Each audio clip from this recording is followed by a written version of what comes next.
Step outside. A very good evening. Ya'ate anotro. Hello in the beauty way, everyone. We are going to acknowledge our caretakers and our traditional people of the lands. We want to talk about our ancestors. We are located on the pueblos, 19 pueblos around us, and we'd like to acknowledge all the people where you're coming from as well. And our nonprofit is dedicated to bridging cultural exchange globally. Tonight, we have a very special guest, Joseph Marshall III. Not enough can be said about Joseph, so I'll keep it very short. Joseph Marshall is one of our living legends. Joseph Marshall learned from his people, his language, his culture, his history, and he's here with us today to share some of his knowledge and his storytelling tonight. And at the end of the show, we are all going to be blessed to have Joseph Marshall answer questions. And we are going to invite you all to come back on. So let's give it up for Joseph. Woohoo! Thank you. Good evening, everybody. As Tosh said, my name is Joseph. Joe will do just fine. I was born in on a Rosebud Reservation, and I really personally hate to say that is in the state of South Dakota, but South Dakota did become a state in 1889, but the Rosebud Reservation was established in 1881. So we sort of predate the state of South Dakota as far as, the European timeline goes. But my people, the Sichanhu Lakota, or the burnt thigh people, and all the other Lakota people have been around for a long, long time, hundreds, if not thousands of years. So that's sort of generally who I am culturally. I grew up there on the northern part of the reservation.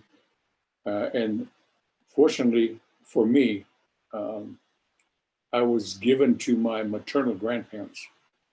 My mother allowed my maternal grandparents, her parents, to take me when I was less than a year old, and they raised me as their own. So for a long, long time, I thought I was their child. And I was somewhat confused when my mother came around to visit, or my father, both of them came around to visit.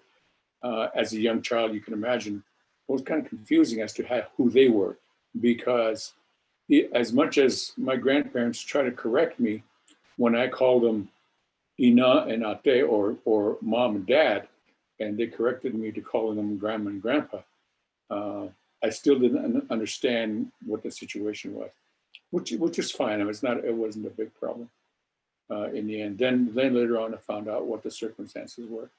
But fortunately, as I said, I grew up with them, and for that reason, I learned Lakota as a first language, because that's all they spoke in their home. And most of the adults that came, most of the native adults that came were Lakota. And of course, that was the language back in the 40s and 50s. That was a predominant language. Most people still spoke it then, back in that day. So that's all I heard. I did hear a few words of English from my mother's younger brother, my uncle. My mother now is 92, and my uncle is now 90.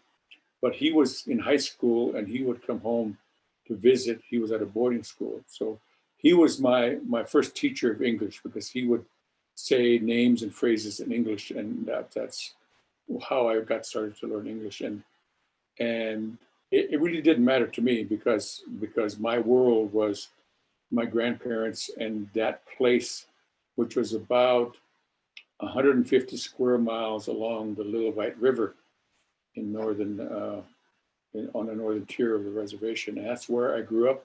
That's where I played. My companions were dogs and a couple horses, and occasionally a snarky badger and whatever else happened to show up. But growing up that way was a blessing in many, many ways, not just linguistically, but as far as developing a cultural base. The people who were elders, who were my grandparents' contemporaries, were their friends and relatives.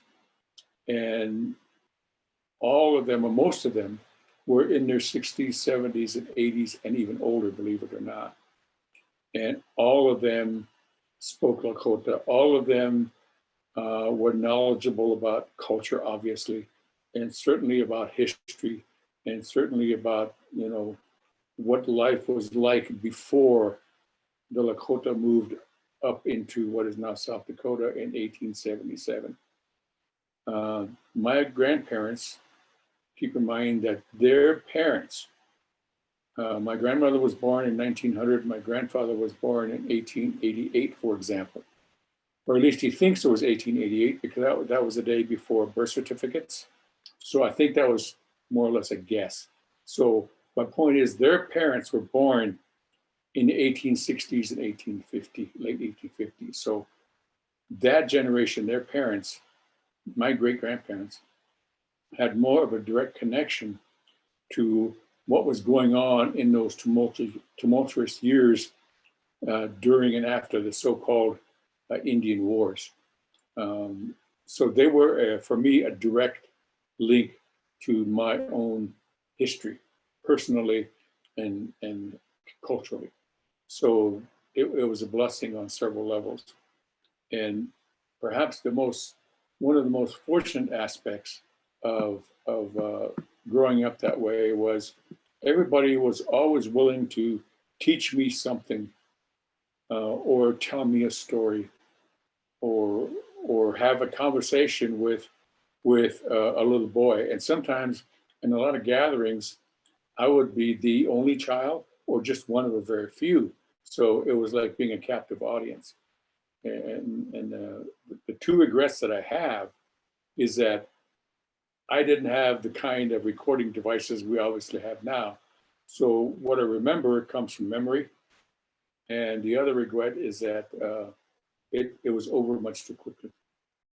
Eventually, I had to go away to school. Eventually, the outside world came crashing in, so to speak. I had to learn English. I had to contend with whatever was going on with that outside world. But the fortunate part for me was that what I learned from my grandparents and their generation was a basis for a strong sense of identity. I went into the world knowing exactly who I am and who I was at that point in my life. I am a Lakota, I was a Lakota, and that was the most important thing to me. And so that's the basis that I come from. Geographically, I'm a Sicangu Lakota. Culturally, I'm a Sicangu Lakota, or in modern terms, that's Rosebud Sioux, which I don't like. But if you're more familiar with that, then that is an identifier for that's more common. I was told that that sort of the theme for this evening was rise and resilience, which is appropriate, I think, for what we as certainly as a country, certainly as different indigenous groups, and as a society and as a nation, and as a world, have been going through for nearly a year now. For me, that's sort of hard to believe that this illness, this coronavirus, has been around for that long. At the beginning of when it's before I knew that it was here, and I hadn't heard anything in the news, I made a trip to Minneapolis, Minnesota, actually St. Paul, Minnesota.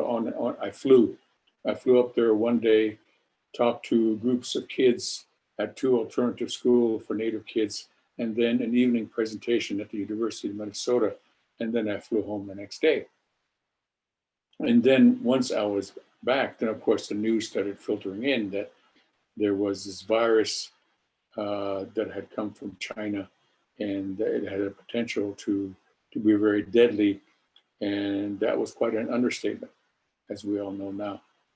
So if we're going to talk about rising, if we're going to talk about resilience, then it certainly is appropriate in these times.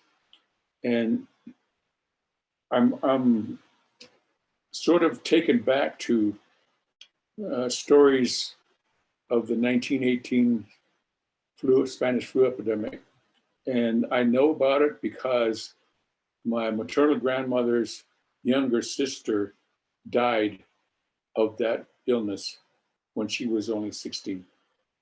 And my grandmother told me about her sister and about how ill she was and when she died and how hard she tried to take care of her. She did take care of her, and I'm sure she took care of her really well.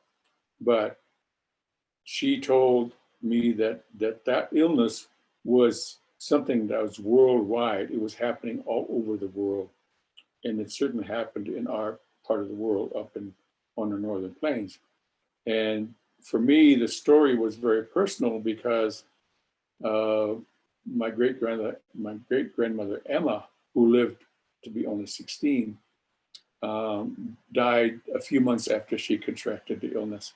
And my grandmother's stories about her sister were obviously beyond, had much more to do with than just her being ill in that epidemic. They were very close. Of course, they grew up together, and you know they took care of one another. And when my great grandmother Emma fell ill, my grandmother was the main one who took care of her. And the aspect of that story that gets to me even today, even thinking about it right now, is that my grandmother, whose name was Annie, would cry, would weep every time she told a story. It didn't matter when if she told it when I was 5, 6, 7, or 8, or she brought it up again in the late 80s, 1980s, before she died in 1984. Whenever she told a story, she wept every time. So in that sense, that story is very personal. An interesting sidelight here is that my grandmother's Emma, her given name by her family was Fanny. My grandmother Annie's given name by her family was Nellie, and those were the only names each one of them had. So it was Fanny Good Voice Eagle and Nellie Good Voice Eagle. And when their father and stepfather died, their mother inherited a lot of land, and eventually that land was inherited by my paternal grandmother. But when that transaction was taking place, the transference of ownership of that land to my grandmothers, when they were 16 and 18, they went to the Bureau of Indian Affairs agency, and they had to sign documents. The Indian agent, who was a white man, explained to them what was going on legally so they would understand they were inheriting a lot of land. For whatever reason, known only to this man, the BIA agent, decided to give them different names. So my grandmother Annie became Emma. So that was the name he entered on the title deed to the land, Emma Fanny Good Voice Eagle. And for my grandmother Nellie, he gave her the name Annie. So she was thereafter known as Annie Nellie Good Voice Eagle, because their father's name was Good Voice Eagle. So since those documents were legal, that from that moment on were their legal names. So thereafter, people knew them as either Emma or Nellie. So a lot of my grandmother's old friends that she had grown up with and known her since childhood and afterwards knew her as Nellie. And I knew her as Nellie, but legally she had to go by the name of Annie. And my grandparents, my grandfather's name was Albert Tuhawk. He was 14 years older, 12 to 14 years older than my grandmother. And It was my grandmother's mother, my great grandmother, who arranged the marriage because he wanted my grandmother to have a protector because she owned a lot of land and she knew people would want that land and would do anything to get it. So she had always been impressed by my grandfather as a man, as a young man. So although they knew of one another, my grandparents really didn't meet and eye to eye and really didn't speak to each other until the day they were married. Uh, and interestingly, they were married for 55 years. They were married in 1920, and they were married for 55 years until my grandfather died in 1975. So that's where I come from. That's the basis of my identity as a human being, certainly, and certainly as a Lakota person.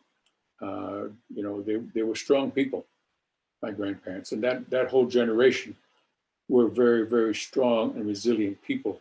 They had to be because they were the second generation going through traumatic change. We Native people now, no matter what our tribe, don't know enough about what our parents and certainly our grandparents went through in those first days of assimilation when the government came down really heavy handed and did things like forbidding them to speak their own language. This was especially at the reservation, at the government boarding schools, as well as the parochial boarding schools. That was the number one rule.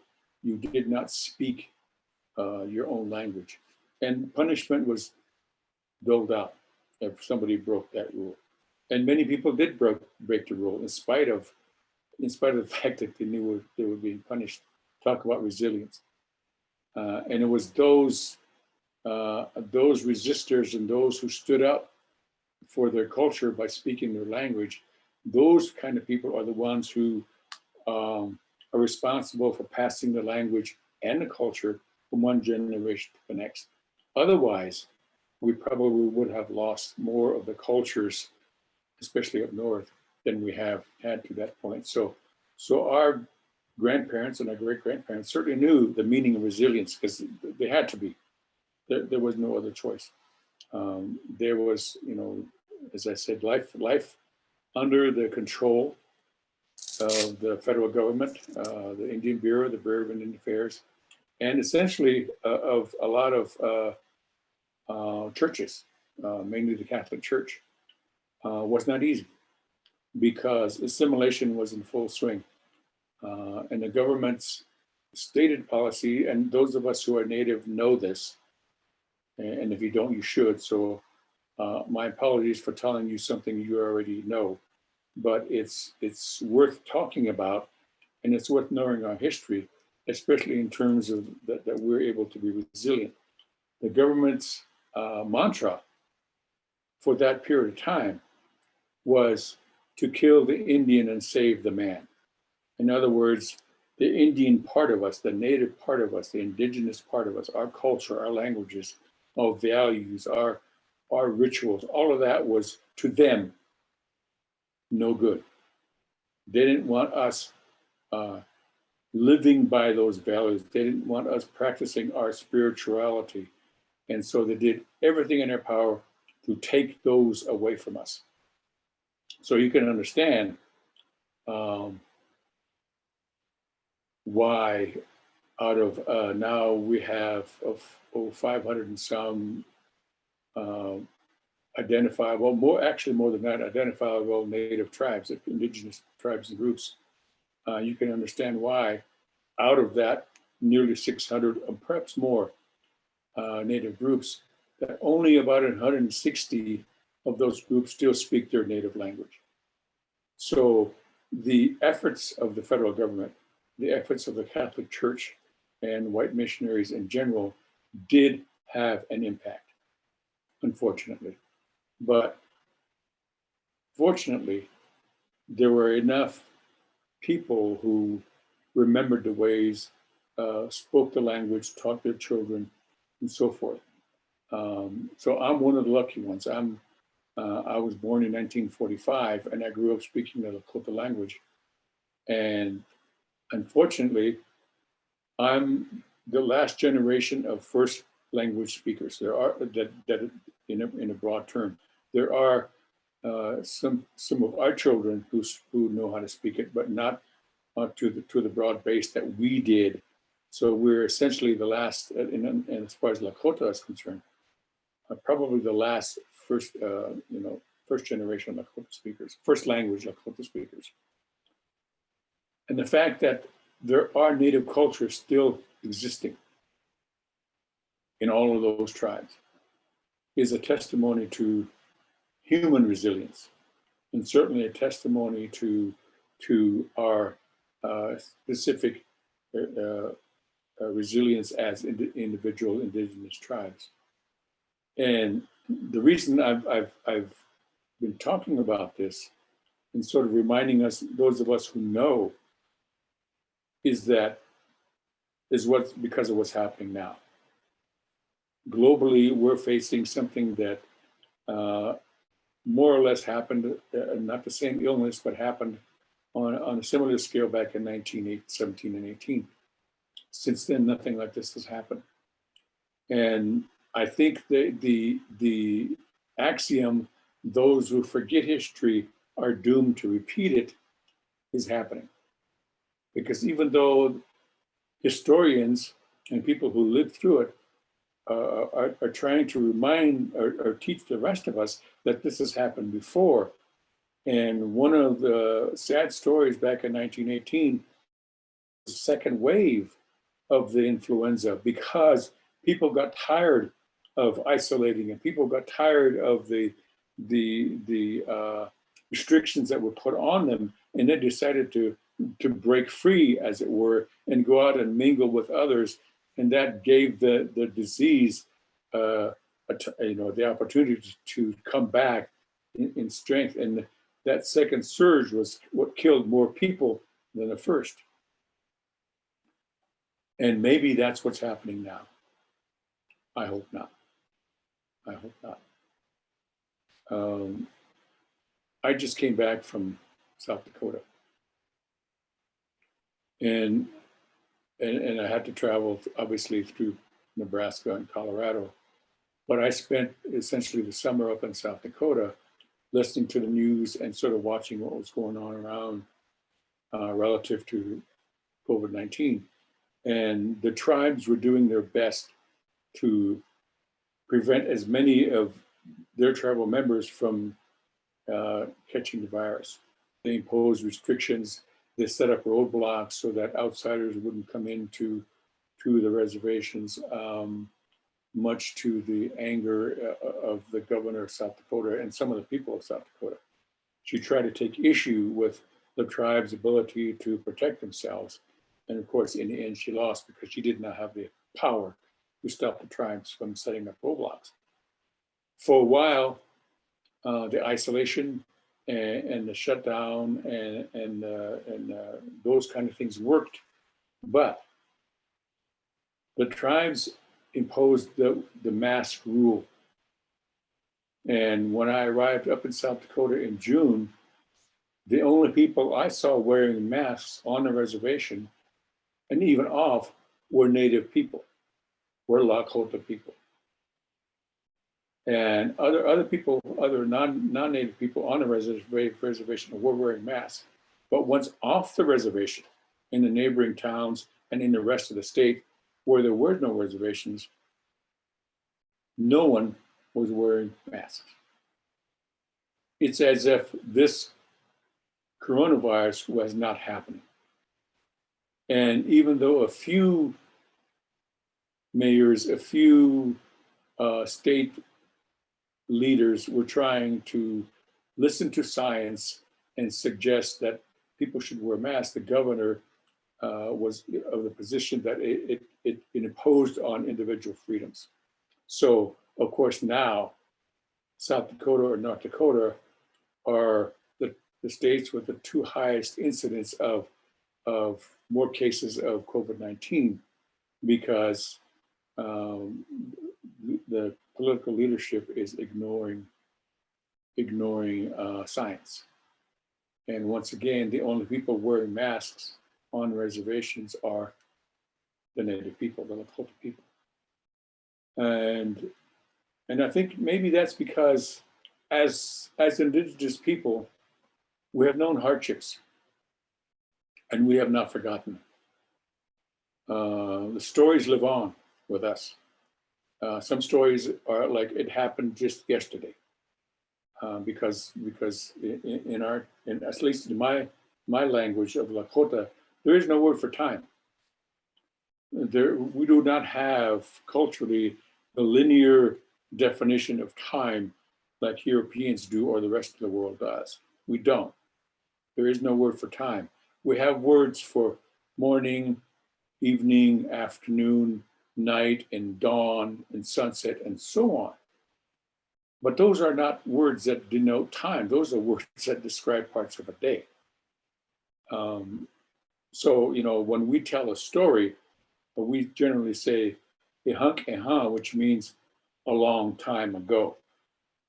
We acknowledge that things happened way back when. We don't say, 270 years ago or 1,000 years ago. We simply say it was in the past, sometime in the past. So when we tell stories, as I said, sometimes it feels like it happened just yesterday. So that's why when we tell stories of our culture and of hard times, we immediately connect with those stories because they have nothing to do with time. They have to do with the subject of the story. And most of those stories, a lot of the stories, the mythical stories, as some people call them, have morals to the story, have a point and teach something. But I'm going to tell one here in a bit before we end. But, the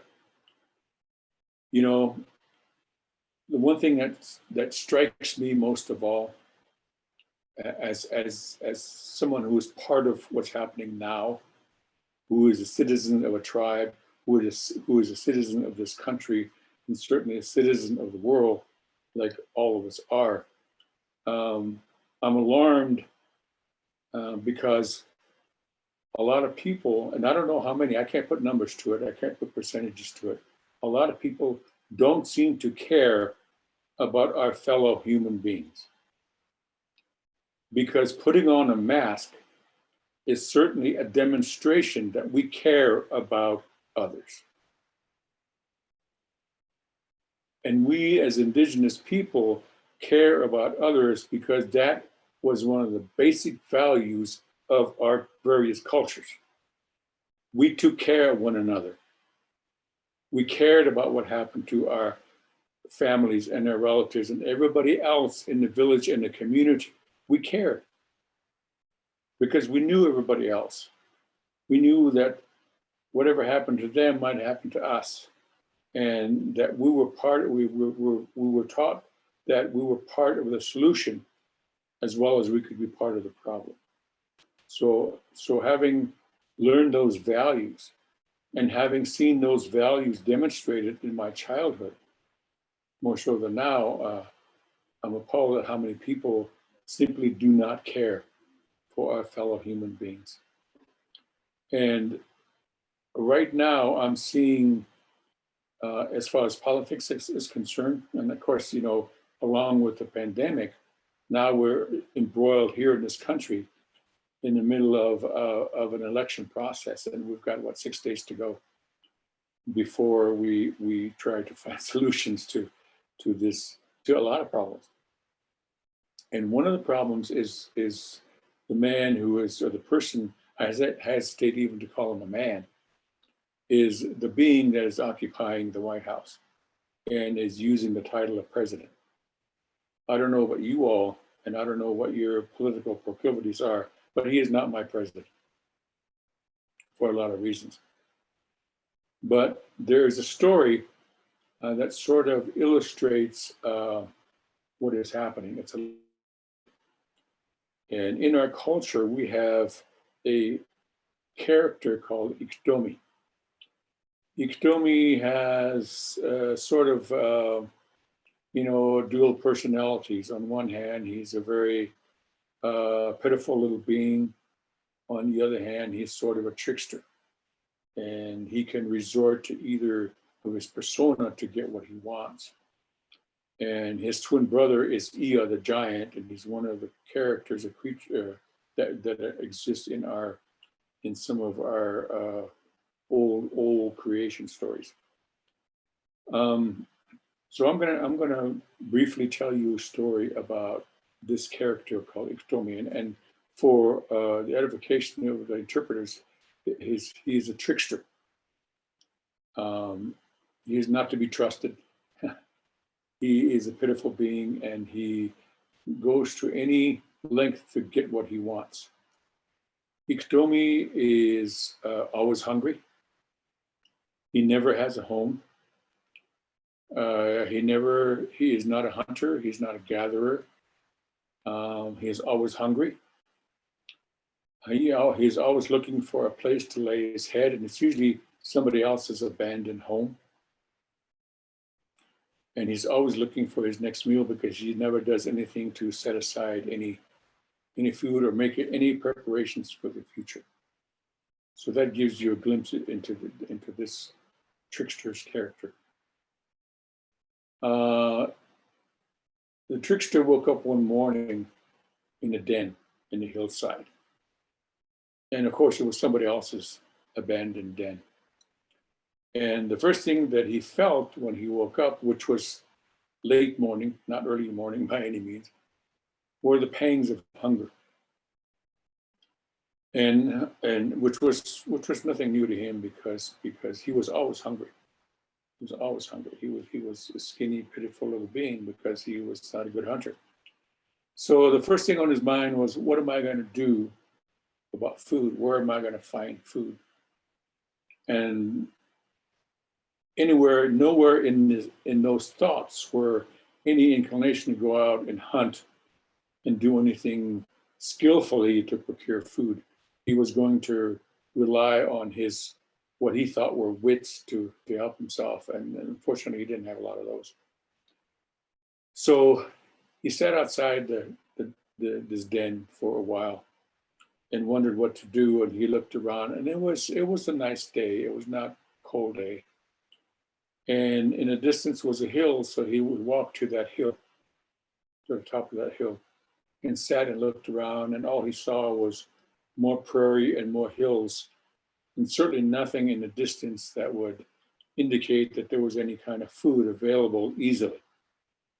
So he went to another hill and another. And after several times of casting about and looking for food, and he had found some green berries that didn't taste very good, but that was the extent of it. He sat on the hill and wondered what he was going to do, and started to feel sorry for himself, which he did on a regular basis. He heard voices on a breeze that wandered by. He heard voices, and he wondered where they were coming from. And so he walked in another direction and stopped, and then went in another direction, went to the north and stopped on the hill, and then he could hear the voices. They came in a little clearer. So he listened, and the voices sounded cheerful and happy. And he thought he even detected singing. So he hurried toward the direction of the voices. And as he walked, the voices got a little louder and a little louder and a little clearer. And indeed, they were happy voices that were singing. And as he came over a rise, in the near distance, he saw a lake, a small lake, a pond. And on it were what he was certain were ducks, laughing and singing and splashing around on the water. A large flock of ducks on the water. And they were the ones who were singing and laughing and having a good time. And of course, Iktomi didn't care about the singing. He cared that these ducks or potentially food. But the next problem was, it was one thing to see the potential of food, but how would he trap them or entice them in some way so that he could maybe have 3 or 4 of them somehow to eat?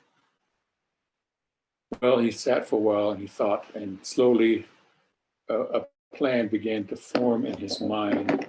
And he looked around and began to see what he might need to put his plan in motion. So he went down to a thicket and he began to gather up twigs, long twigs, maybe 2 or 3 feet long. And he placed those bundles of twigs. He formed a bundle with those twigs, and he tied them together in a very large bundle that he hefted onto his back. And then he started walking in the general direction of the ducks on the lake, who were still singing and laughing and having a good time. And he walked like someone with a purpose, bent under his load of sticks. And he got closer and closer to the ducks. And of course, the ducks knew about Iktomi, that he was not to be trusted, that every word out of his mouth was likely a lie. So they spotted him, and so they retreated in the water. And he watched him. But he wasn't walking in their direction. He was walking paralleling the lake, more or less, and really not paying attention to them. He was carrying this load of sticks, and he was walking very resolutely in a direction, and soon enough he would walk past them. And the ducks watched, and they became curious. You know, they thought that Iktomi would come after them, but of course he wasn't. He was going past them. So they called out to him, "Iktomi, trickster, my friend, where are you going?" And he walked on. He walked on like he didn't hear them. So they called out again, "Hey, where are you going?" And so he stopped. The trickster stopped and looked around and acted surprised that he could see the ducks on the water.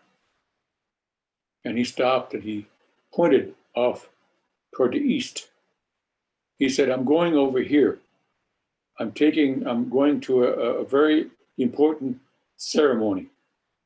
And these things that I'm carrying, this load on my back, are sacred songs. I'm taking these sacred songs to this ceremony. They're waiting for me."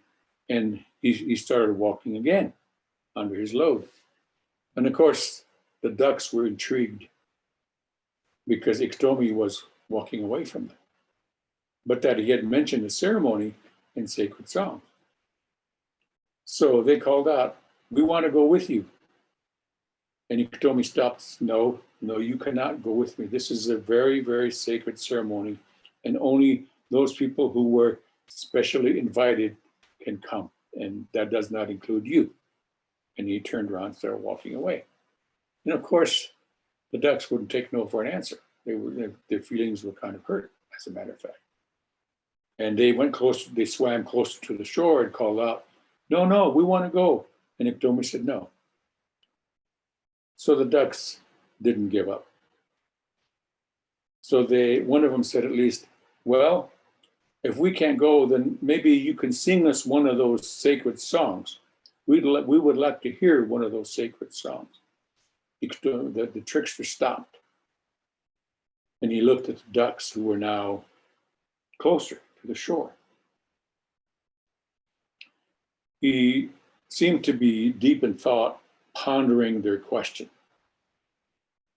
And he looked off to the east, and then he looked back at the ducks. And he said, "Fine. It may get me in trouble, but I will sing you one song." Saying that, he laid down his bundle. He said, "But because this is a sacred song, there are 2 rules that I must impose. One, you must be quiet and listen. And two, you must close your eyes once I start singing the song. And of course, the ducks were feeling very fortunate that they would hear a sacred song. And they said, we will follow your directions. And so Iktomi stopped and he picked out a long, particularly heavy stick from his bundle.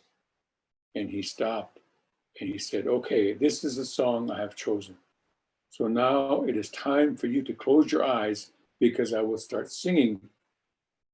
And once I start singing, you cannot open your eyes. And if you open your eyes, they will turn red. So the ducks assured him again, yes, yes, we will do that. We will do that. So Tommy started singing. And I'm not going to sing because I'm not a very good singer. But he did start singing and drumming at the same time. He was, patting with his hands and he was singing. And the ducks started dancing on the water. They kept their eyes closed and they started flapping their wings and dancing on the water, feeling very, very fortunate that they were hearing a sacred song. And of course, Iktomi really got into the song. He started singing. And as he did, he walked closer and closer and closer to the water's edge. And he sang louder and louder. And the more he sang, the more the ducks really got into it, as it were. And they were dancing and slapping their wings on the water.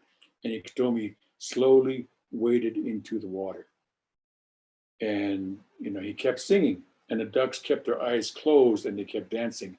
And Iktomi grabbed that big, heavy stick and he started swinging it. And he hit a duck and he killed it. And he swung it and hit another duck. And he killed that. And he kept singing the whole time. And one duck opened his eyes and saw what Iktomi was doing. He was singing and swinging that club and killing off all his relatives. So the duck shouted, open your eyes and fly away. Iktomi's killing us, of course. So all the ducks opened their eyes, and to their alarm, they saw what Iktomi was doing. He had tricked them. So they flew away. But Iktomi was lucky enough to have killed maybe half a dozen ducks. And interestingly enough, there is a breed of ducks who have red eyes. And it must have been those particular ducks who didn't listen to Iktomi. So that's the story. That's the story.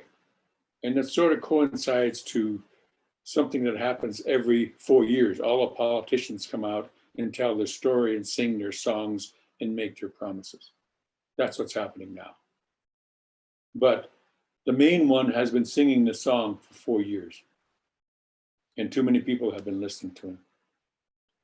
And the moral of the story is, do not listen to Iktomi when he's singing. So give that story some thought and see if you agree that it's certainly appropriate with the times.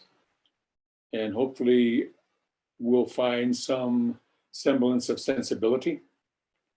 And maybe enough of us will have enough sense to be resilient against all of the songs that we've been hearing, all of the misinformation, and do what's right for all of us.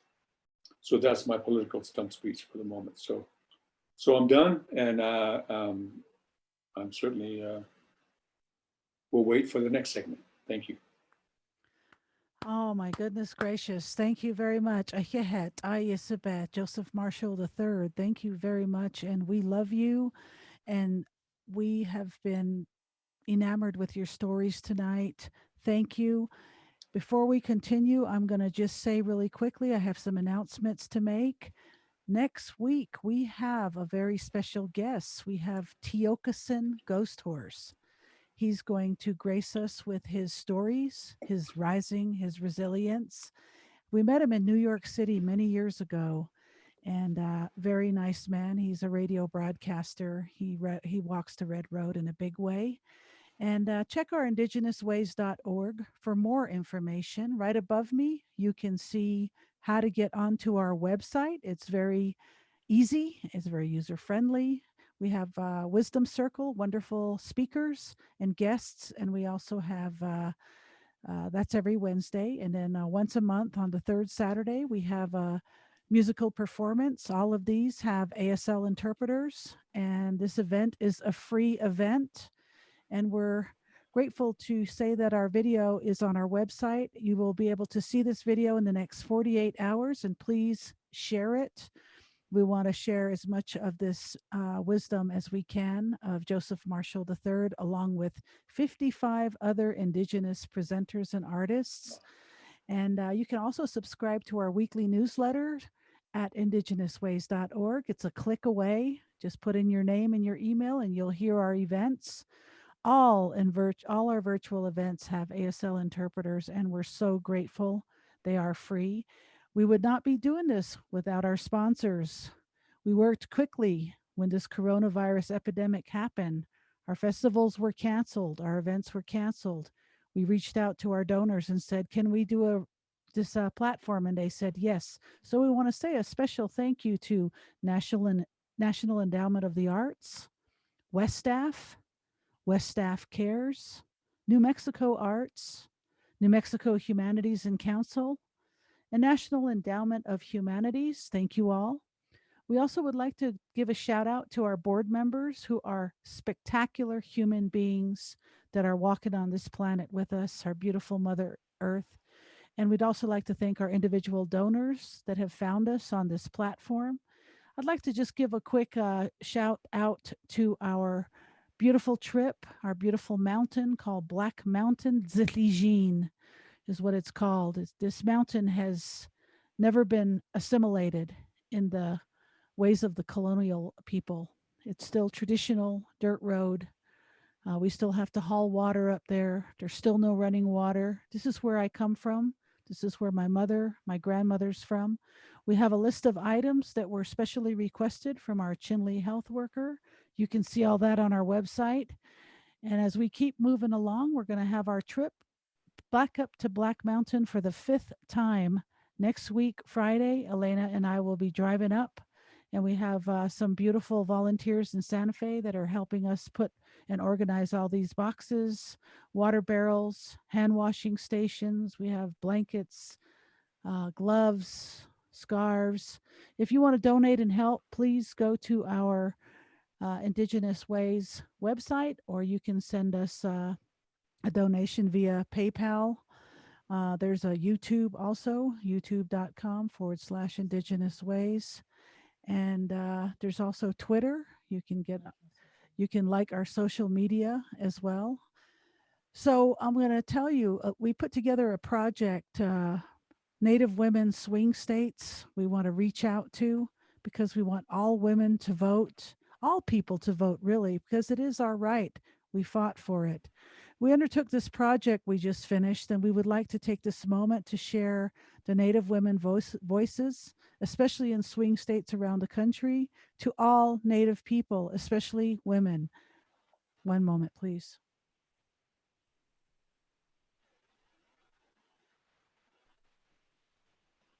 We were given the right to vote as Native women in 1924. We have the future generations that we must think about. I'm voting because I believe in change. I'm voting in this election as a voice for my children, for the environment, and for the people. Why should Native American women vote? Because it is our right. And as an Indigenous female, I'm still fighting for my basic civil rights. Our thoughts, our visions, our voices need to be counted. They need to be heard. We need to protect our water. We need to protect our air. As Native women, we need to get out and vote. Plan your vote. Be safe and vote. Vote, vote, vote, vote, vote, vote.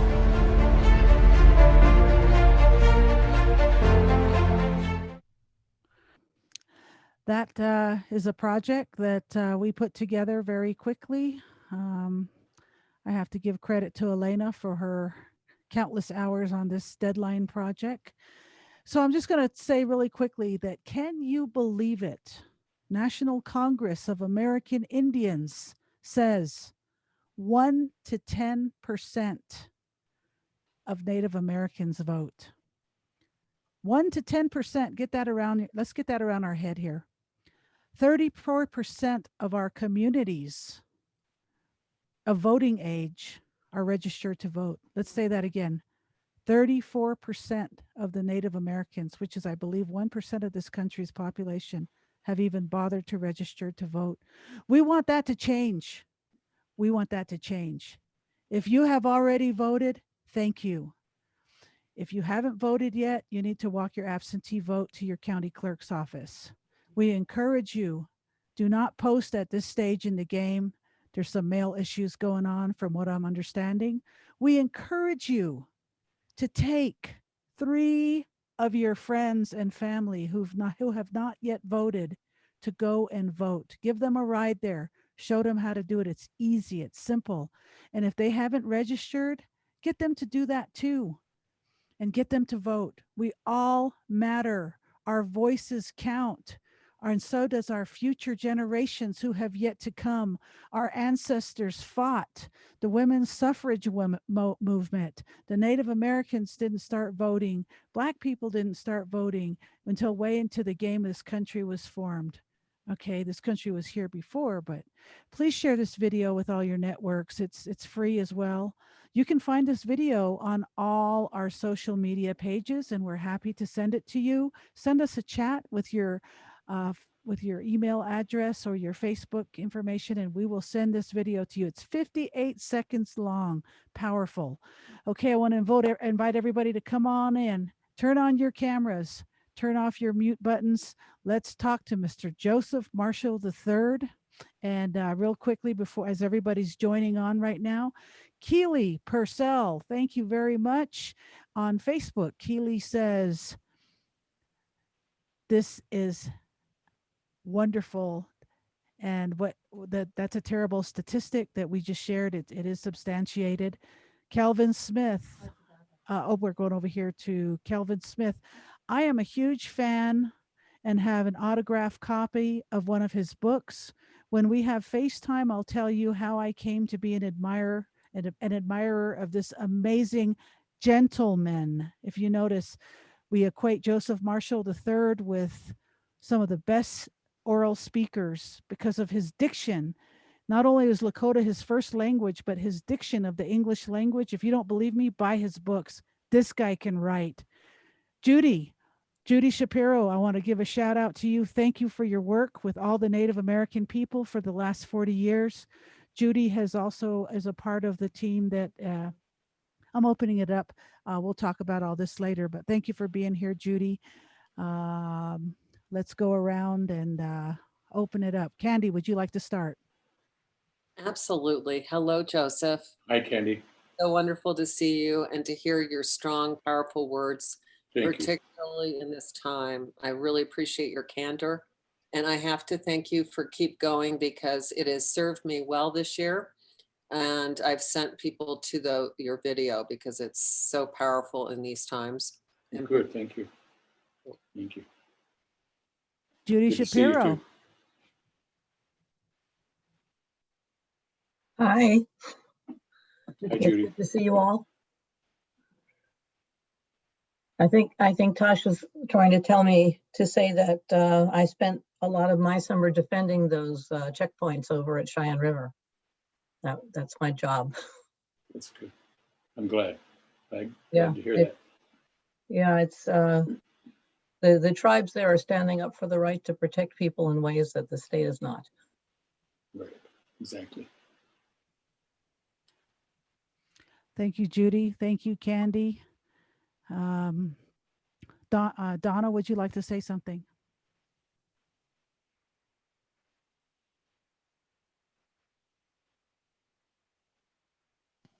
Okay, hi. It's always inspiring to hear the words from the indigenous peoples of this country. It just always gets me. And thank you for your words tonight, Joseph. You're welcome. I'm glad you could be part of it. Thank you. You're welcome. Thank you. Thank you, Donna. Yolanda, would you like to say something with to Joseph tonight?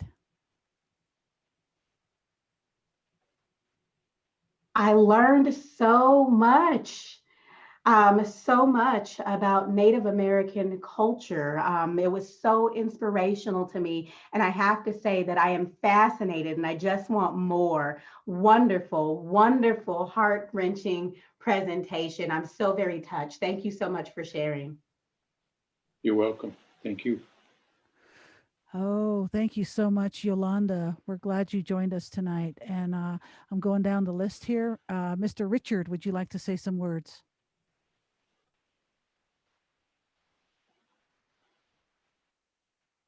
Can't hear you.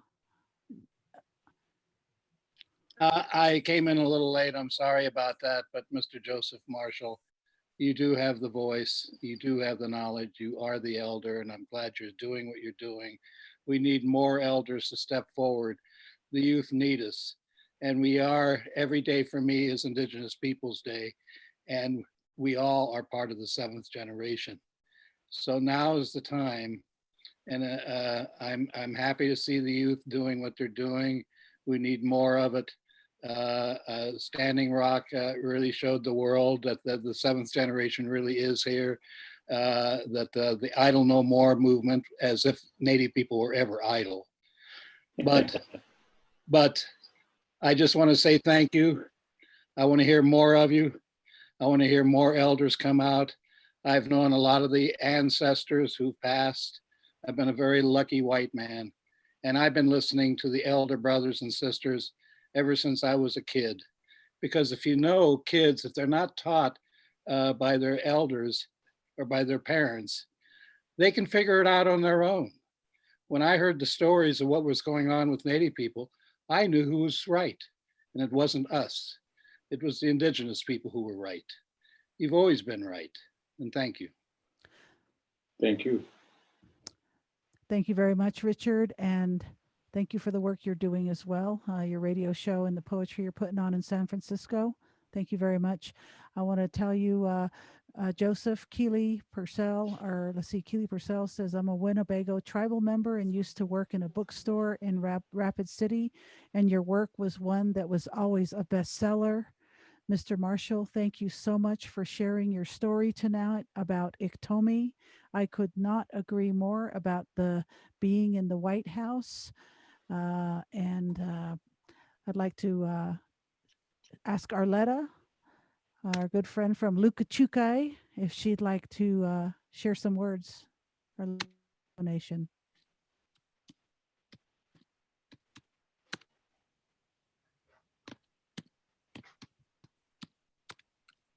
I missed a part of your story, but fascinating and such a wonderful story about Iktomi, the trickster. Thank you for sharing that. I'm glad you liked it. Thank you. All right. We have. Yes, I so enjoyed it very much. Good. Good. Thank you again. Caleb, would you, thank you, Arletta. And Caleb, would you like to say some words tonight? No, thank you. No. Thank you so much for being here, Caleb.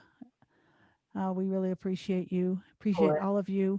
And let's give it up for Joseph Marshall III tonight, everybody. Woohoo! Thank you all very much. And I'd like to acknowledge Elena, who does all this work. Thank you, Elena, for all the work you do. I think we don't thank you enough. She does all the back end stuff here. So we wouldn't be doing this without Elena and all her tireless hours. And we would definitely not be having the show we have without our beautiful interpreters. I'd like to give a big shout out to Chandra and Zoel for the amazing interpretation they provided tonight for our deaf and hard of hearing members of our communities on a global scale. And absolutely. Next week, you guys, don't forget Tiokasin Ghost Horse. He's a radio station man that does the Red Road out of New York City. I've known this man, and he's a good man. He's got some good stories. So come on in next week, you guys. And could I say one thing? I don't know if anybody saw that film about 20 years ago called Follow Me Home by Peter Bratt and his brother Benjamin. It's on. It's being screened free tonight, tomorrow night, and Friday. Go to my Facebook page, Richard Allen, ALAN. Scroll down, and then you see "Follow Me Home." Put it in, and then sign up, because afterwards they're going to have a discussion. This is a film that was as relevant, and I don't know what happened to it. I saw it 4 times, and then it went away. It's now back. I tell everybody I know this is one of my top 5 films I've ever seen in my life. And this film is about artists going to the White House and painting the colors of this country. But it's much more than that. It's so much more than that. The elders and the ancestors are in this movie. I can't say enough about it. So please, please, everyone, watch it. And it's now going to be available. But please watch it. It's a great film. Okay. Thank you, Richard. And we got a last statement I'm going to read from the Facebook from Peg Albert. Thank you, Peg, for joining us tonight. Peg says to you, Joseph, thank you so much. I'm Cherokee and was never allowed to learn my culture. I appreciate you so much for sharing. I find it very interesting that it seems as though history is repeating itself. And these are my words, Tosh, to Joseph. Your medicine, your walk, your talks, who you are, your books. Thank you. We are hungry. We are hungry for you. Your words, your history, everything you've got to say, you're always welcome back. We just got another post from Little Cloud Mo Mpajinga, and it says, I once read one of Joseph's books, and there was a story about an animal will not go on a certain path or trail until its time in this world is over. So I think I'll stop there. We're at the top of the hour, past the top of the hour, Indian time, you name it. Thank you, everybody. We love you. We love you. We love you. Let's keep this going. Let's keep this going, everybody. Wear your masks. Right. Think about the next person. Buy Joseph Marshall's books. Go to his page. Support Joseph Marshall. Not that he needs it. He's got Creator and everybody else supporting him. But God, Joseph Marshall, we can learn so much from this man. Let's give it up for Joseph Marshall, everybody. Woo! Thank you. Touch the earth, touch the earth, touch the earth.